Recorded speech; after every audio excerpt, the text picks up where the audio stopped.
My name is Walter Thompson. I am 56 years old. I know what you're thinking when you look at me. I look like a man who has seen 80 winters. I look like a man who has been hollowed out by a storm that never stopped blowing. That is the first thing I need you to understand. Anxiety is not just a feeling in your head. It is a physical fire that consumes the furniture of your life while you're still sitting in the room. I'm here because I have a debt to pay to the universe.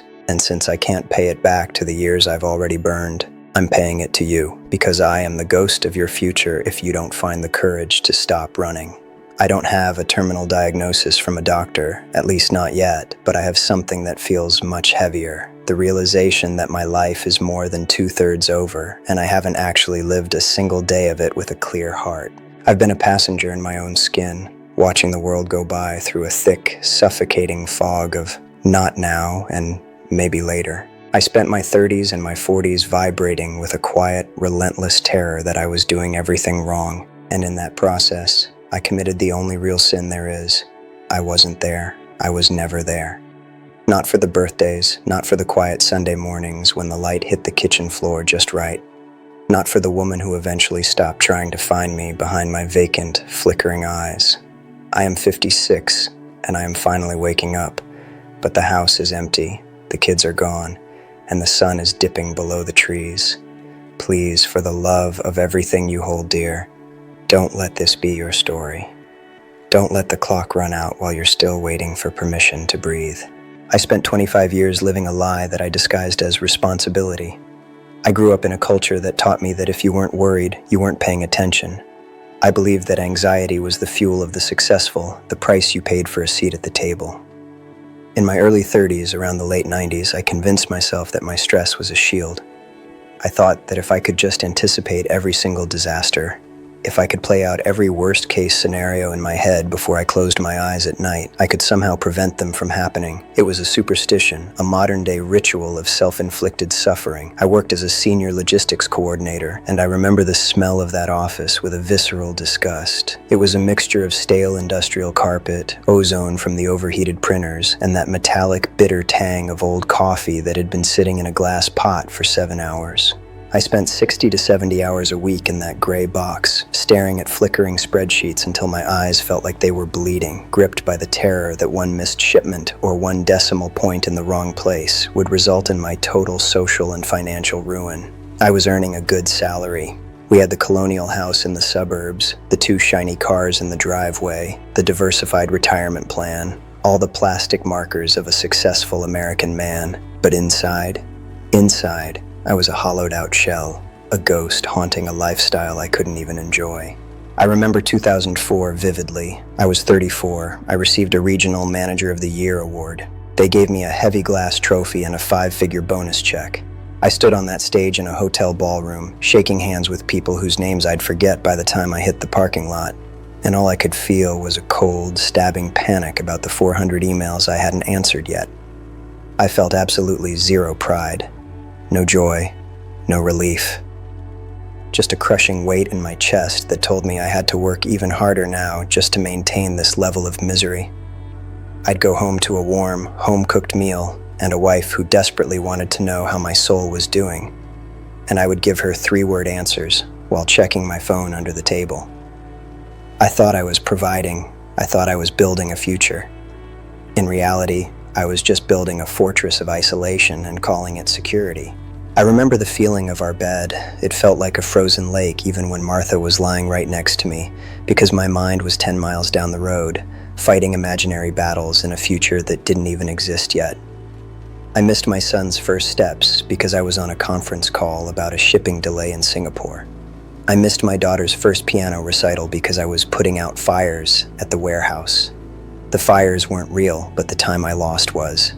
I was a biological machine for processing stress, and I was proud of it. I wore my exhaustion like a badge of honor, not realizing it was actually a shroud. The turning point didn't come with a dramatic crash or a cinematic explosion. It came with a quiet, devastating whisper that broke my life into pieces. It was a rainy, miserable Tuesday in November of 2018. I was 49 years old. I had just spent 4 hours on a call arguing about a budget discrepancy that amounted to less than 0.5% of our annual spend.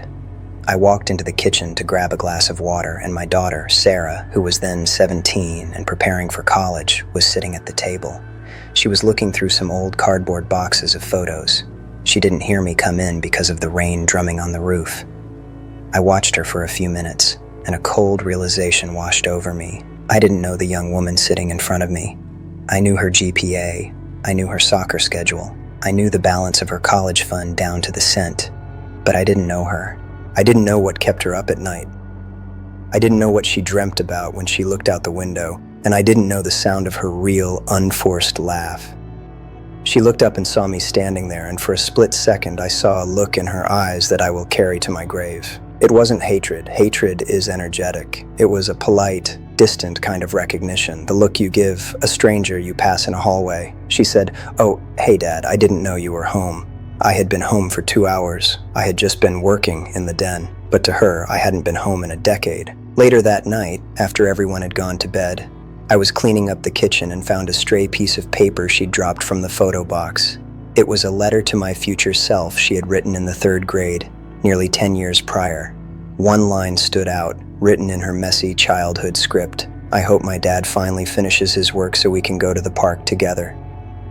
I sat down on the kitchen floor, and I finally broke. The silence of that house was deafening.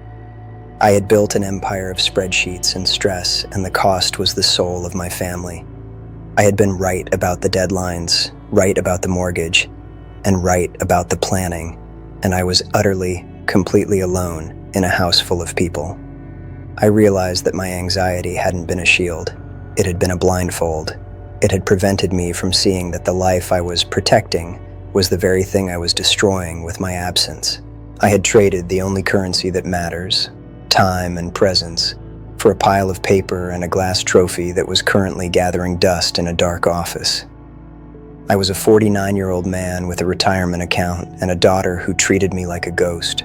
If I could reach through this screen and grab you by the shoulders, this is what I would say. Control is the greatest hallucination of the modern age. We spend our best, most vibrant years trying to bank happiness for a later that is never ever guaranteed. You think you're being responsible by worrying, but you're actually just being arrogant. You think you can outsmart the chaos of life. You can't. You are missing the only thing that is real. This moment, this breath, the way the air feels against your skin right now. Let's talk about the things that actually matter, the things I ignored until they started to rot. Let's talk about your body. I treated my health like an annoying obstacle to my productivity. I ate processed, salty garbage at my desk because I didn't have time for a real meal. I drank 5 cups of acidic coffee before noon and 3 glasses of cheap scotch at night just to numb the vibration in my nerves so I could sleep. I haven't tasted a piece of real, fresh fruit or felt the sun on my face without a to-do list running in the back of my mind since 1995. I want you to stop. Sit down. Eat a meal without a screen in front of you. Chew the food. Notice the texture. If you're eating an apple, let it be the most important event in the world for those 3 minutes. Your body is not a vehicle for your career. It is the temple of your existence. Don't wait for a heart attack to realize that your heart was meant for more than just pumping adrenaline through your system. And your relationships, stop managing them like projects. We treat our partners like logistics coordinators. We talk about who's picking up the groceries, who's paying the electric bill, and whose turn it is to take the car in for service. We forget to look into their eyes. I haven't looked Martha in the eyes, really looked into the depths of her soul in 20 years. I was always looking past her, checking the clock, checking the notification light on my phone. If you love someone, for God's sake, lower your walls. Admit you're terrified. Admit you're exhausted. The strength you think you're showing by being the stoic, silent provider is actually just a mask for your cowardice. It is much easier to work 80 hours a week and hide in your office than it is to sit in a quiet room and truly connect with another human being. Vulnerability is the only thing that creates real intimacy, and intimacy is the only thing that makes life worth living when the lights start to fade. Real success isn't the number in your bank account or the title on your business card. It is the number of people who actually want to hold your hand when you're old and sick. I have the money now. I have the security, and I would trade every single cent of it. I would burn the house to the ground just to go back to 2005 and sit on the porch with my wife and actually listen to her tell me about her day without thinking about my inbox. I see you out there. I know you're watching this on a device that is constantly buzzing with demands for your attention. I see you rushing through your 30s, thinking that if you just finish this one big project, or get through this one busy season, or reach that one specific financial milestone, you'll finally have the permission to start living. You are lying to yourself. There is no finish line. There is only the track, and you will run on it until your knees buckle and your heart stops. The anxiety you're feeling right now, it is a liar. It is a thief. It is telling you that the future is a threat you need to prepare for, but the future doesn't exist. All you will ever have is this present moment. Look at your hands. Look at the lines on your palms. Feel the weight of your body in your chair. That is the only reality you will ever truly own. Memento mori. Remember that you will die. It is not a dark or depressing thought. It is the most liberating, beautiful realization in the world. If you knew for an absolute fact that you were going to die in 12 months, would you spend today worrying about that email? Would you care about the promotion? Would you stay late at the office to impress a boss who will replace you in 48 hours after you're gone? No, you would go outside. You would call your mother. You would hold your partner and tell them exactly how much they mean to you. You would notice the color of the leaves. So why aren't you doing that now? What are you waiting for? Don't wait for a medical crisis or a divorce or a funeral to wake you up. Wake up now while your blood is still warm and your children are still young enough to remember the sound of your voice.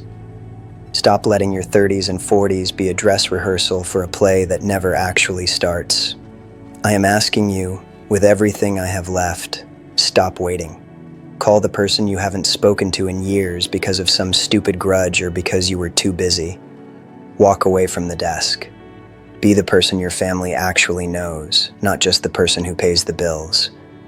The world will keep turning if you take a day off, but your life will pass you by if you don't. If this resonates with you, if you're feeling that familiar heavy weight in your chest right now, I want you to share your story in the comments below. Don't do it for me or for some algorithm. Do it so you can see that you aren't alone in this cage. We are all terrified, but we don't have to let that terror drive the car. Share one thing you're going to stop worrying about today. Subscribe so you don't miss the next lesson, because time is the only thing we can never ever earn more of. Stop running. Just be here, please, before the silence of the house becomes permanent.